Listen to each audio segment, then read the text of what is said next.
Hello students, today we will learn about textbook exercise question answer 5 to 9 chapter 9 reproduction in animals class 8 CBSE और NCERT science. Student आज हम इस chapter के exercise के question 5 to 9 को समझेंगे और उन्हें लर्न करेंगे। Question number 5 student give two differences between zygote and foetus. Zygote and foetus में टू डिफरेंसेज बताने हैं। So first student zygote it is a single celled, कि जायगोट जो है सिंगल सेल्ड होता है, यानी उसमें ओनली वन सेल होता है, जबकि फोएटस में इट इज़ मल्टी सेल्ड, इसमें एक से ज़्यादा सेल होते हैं। तो ये एक डिफरेंस है। तो डिफरेंस का आंसर स्टूडेंट जो पॉइंट्स हैं वो एक दूसरे से मिलते जुलते होने चाहिए। जैसे फर्स्ट पॉइंट जैसा है। सेकंड पॉइंट में it is formed by the fusion of sperm and ओवा, कि जायगोट कैसे बनता है, सप्रम एंड ओवा सेल के फ्यूजन की वजह से, यानी फर्टिलाइजेशन के बाद जायगोट बनता है। जबकि it is formed by the repeated division of a zygote, कि जायगोट में रिपीटेड डिवीजन का मतलब है कि जायगोट जो सिंगल सेल है उसमें टू सेल बन जाना, यानी इंक्रीज हो जाना सेल का,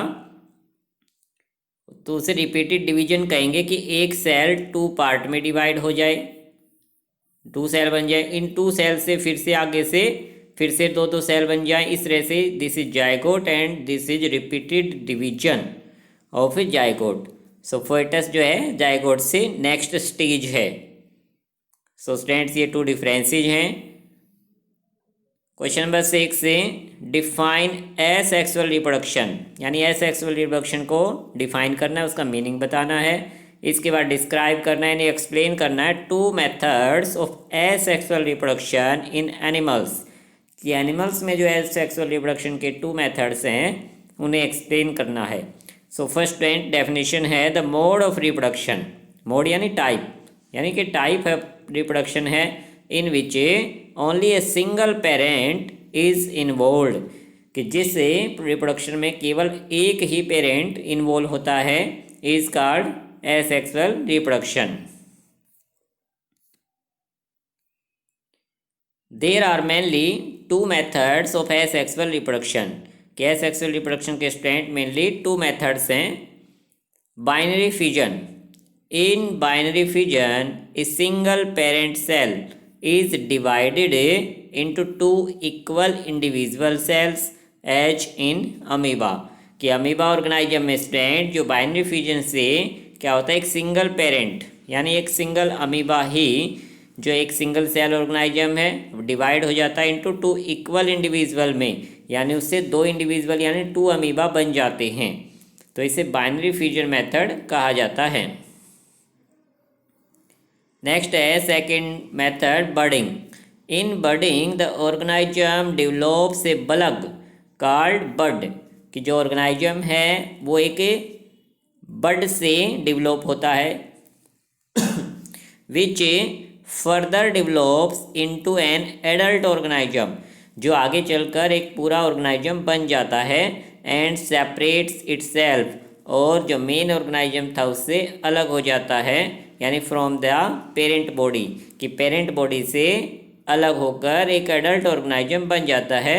जैसे हाइड्रा में होता है स्टूडेंट कि उसमें से एक बल्ब निकलता है जिसे बर्ड कहा जाता है, और वो बर्ड डेवलप होकर एक ऑर्गेनाइजम बन जाता है, पूरा ऑर्गेनाइजम बन जाता है, और वो सेपरेट हो जाता है अपने पेरेंट बॉडी से। तो ये दोनों मेथड स्टूडेंट एसेक्सुअल रिप्रोडक्शन के मेथड हैं।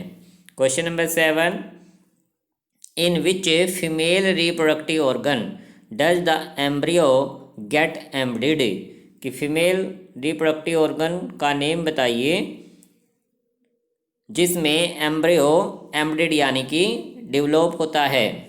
The embryo get embedded in a uterus, तो यूट्रस स्टूडेंट वो ऑर्गन है, रिप्रोडक्टिव ऑर्गन है जो फीमेल की बॉडी में पाया जाता है, जिसमें एम्ब्रियो डेवलप होता रहता है। Question number 8 what is Metamorphosis, कि मेटामॉर्फोसिस का मीनिंग क्या है। Give examples. The transformation of larva into an adult. Transformation यानी कि लार्वा का एडल्ट में कन्वर्ट हो जाना। इन्वॉल्विंग ड्रास्टिक चेंजेज, और कुछ स्पेशल चेंजेज के through in the body of animal during the life cycle, कि उसे एनिमल्स की जो लाइफ साइकिल है उसके दौरान उसमें कुछ ड्रास्टिक चेंजेज आते हैं और उसका जो लार्वा है वो एडल्ट बन जाता है, यानी कि पूरा एक ऑर्गेनाइजम बन जाता है। तो ये जो ट्रांसफॉर्मेशन हुआ, कन्वर्ट हुआ, उसमें चेंज हुआ उसकी लाइफ साइकिल में, इज कॉल्ड मेटामॉर्फोसिस। इसी को मेटामॉर्फोसिस कहा गया कि लार्वा से एडल्ट ऑर्गेनाइजम बन जाना ड्यूरिंग ड्रास्टिक चेंजेज। एग्जाम्पल्स हैं फ्रॉग एंड बटरफ्लाई, कि फ्रॉग एंड बटरफ्लाई की जो लाइफ साइकिल है उसमें ड्रास्टिक चेंजेज आते हैं, यानी कुछ स्पेशल चेंजेज आते हैं, यानी एकदम से उनकी बॉडी में चेंजेज आते हैं और डेवलप होते हैं, जिसे मेटामॉर्फोसिस चेंजेज कहा जाता है। क्वेश्चन नंबर 9, डिफरेंटिएट यानी डिफरेंस बताइए between internal fertilisation and external fertilisation. तो जो डिफरेंस का क्वेश्चन होता है स्टूडेंट, उसके जो पॉइंट्स एक दूसरे से कनेक्ट होने चाहिए। जैसे इंटरनल फर्टिलाइजेशन का फर्स्ट पॉइंट एक्सटर्नल फर्टिलाइजेशन के फर्स्ट पॉइंट जैसा मिलता जुलता हो, ताकि उनमें डिफरेंस शो करे। तो हम पॉइंट टू पॉइंट इसको डिस्कस करते हैं, समझते हैं कि इंटरनल फर्टिलाइजेशन में फर्स्ट पॉइंट क्या था, फ्यूजन। फ्यूजन यानी टुगेदर, इकट्ठा हो जाना, ऑफ सप्रम एंड ओवा। सप्रम एंड ओवा क्या है, सेल्स हैं। सप्रम मेल जैमेट है, ओवा फीमेल जैमेट है, यानी सेल हैं। और इनका जो फ्यूजन है takes place inside the female body, कि फीमेल बॉडी के अंदर इनका फर्टिलाइजेशन होना, फ्यूजन होना। जबकि एक्सटर्नल फर्टिलाइजेशन में क्या है student, first point, the fusion of sperm and ova takes place outside the female body, कि फीमेल बॉडी से बाहर। जैसे किसी पोंड में एक्वाटिक एनिमल्स जो होते हैं वो पोंड में उनके सप्रम एंड ओवा फ्यूजन होते हैं, तो इसे एक्सटर्नल फर्टिलाइजेशन कहा गया। तो नाम से जैसे पता लग रहा है स्टूडेंट, इंटरनल यानी inside, external outside. Second point है the female lays either fertilised eggs, कि इंटरनल फर्टिलाइजेशन में क्या होता है, फर्टिलाइजेशन फीमेल बॉडी के अंदर हुआ, लेकिन वो एग देते हैं फिर, जैसे हैन है, और ए फुल्ली ग्रोन यंग वंस, या फिर वो अपने यंग वंस को बर्थ देते हैं, जैसे ह्यूमन बींग्स है, डॉग है, कैट है। तो फीमेल या तो फर्टिलाइज एग देते हैं या फिर अपने यंग वन को जन्म देते हैं। जबकि एक्सटर्नल फर्टिलाइजेशन में क्या है, the female lays unfertilised eggs, जो फीमेल है वो अनफर्टिलाइज्ड एग देती है और बाद में वो बाहर उन्हें सप्रम मिलता है, सप्रम सेल, और बाद में वो फर्टिलाइज होते हैं। इंटरनल फर्टिलाइजेशन के एग्जांपल्स हैं, ह्यूमन्स के अंदर होता है, एनिमल्स में, बर्ड्स में। जबकि एक्सटर्नल फर्टिलाइजेशन देखने को मिलता है फ्रॉग में, बटरफ्लाई में, सिल्क मोथ में, इन तरह के ऑर्गेनाइजम में एक्सटर्नल फर्टिलाइजेशन होता है।